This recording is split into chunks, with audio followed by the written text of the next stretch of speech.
దానికి 100 సంవత్సరాల కంటే ఎక్కువ వయసున్న చెట్టు కాబట్టి ఆ ప్రాంతంలో ఎవరు వచ్చినా సరే ఖచ్చితంగా ఆ చెట్టు దగ్గరికి వెళ్ళాలని ఆశపడతారు. కారణం చాలా పెద్ద చెట్టు, దాని మొదలు ఇంచుమించు 10 అడుగులు రౌండ్ గా ఉంటుంది. దాని కొమ్మలు చాలా ఎత్తుగా ఉంటాయి, అలాగే కిందకి జారిపోయి ఉంటాయి. ఒక అద్భుతమైన ఆకారం, సుదీర్ఘమైన కాలంగా బ్రతుకుంది. కాబట్టి ఆ ప్రాంతానికి ఆ చెట్టు ఒక అందం, ఆ గ్రామానికి గొప్ప పేరు తీసుకొచ్చింది. కానీ ఒక రోజు ఒక వార్త వైరల్ అయింది. ఏమిటి ఆ వార్త అంటే 100 సంవత్సరాలకు పైగా బహు దట్టంగా ఉన్నటువంటి ఆ చెట్టు విరిగిపోయి పడిపోయిందట. అని అంటే ఎవరు నమ్మలా. ఆ చెట్టు పడిపోవడం ఏమిటి, అంత బలంగా ఉంటది కదా, ఎంతో కాలంగా ఉంది కదా, అదలా పడిపోయింది, ఒట్టి మాట అన్న వాళ్ళు కొందరైతే వెళ్ళి చూసొద్దామని చెప్పి వెళ్ళిన వాళ్ళు మరికొందరు. ఆ వెళ్ళి చూసొద్దామని వచ్చిన వాళ్ళు తీరా వచ్చి చూస్తే నిజంగానే అంత పెద్ద మహావృక్షం అమాంతంగా విరిగి పడిపోయింది. ఇది ఎలా సడన్ గా పడిపోయింది అని చెప్పి వాళ్ళు జాగ్రత్తగా పరిశీలన చేస్తే ఆ చెట్టు బయటికి దట్టంగాను బయటికి బలంగా కనిపిస్తుంది.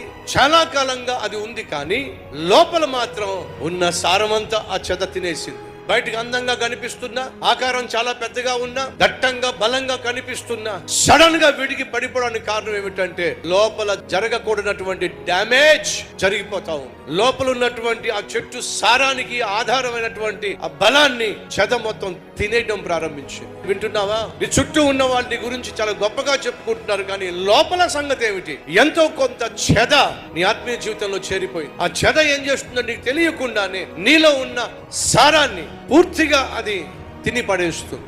ఆత్మీయ జీవితాన్ని భద్రపరుచుకుందాం. నీకు నాకు మన జీవితానికి మన రక్షణ ఆనందానికి ఆధారం దేవుడు మనకిచ్చిన అద్భుతమైనటువంటి ప్రార్థనా జీవితం, వాక్య ధ్యానం. దేవుని సన్నిధిని నిర్లక్ష్యం చేయకుండా క్రమముగా దేవుని సన్నిధికి వచ్చి దేవుణ్ణి ఆరాధించటం, కీర్తించటం, సంఘముగా సకుటుంబముగా దేవుని సన్నిధిలో చేరి ఆయన వాక్యమును ధ్యానించటం, అది మనకు ఆశీర్వాదం.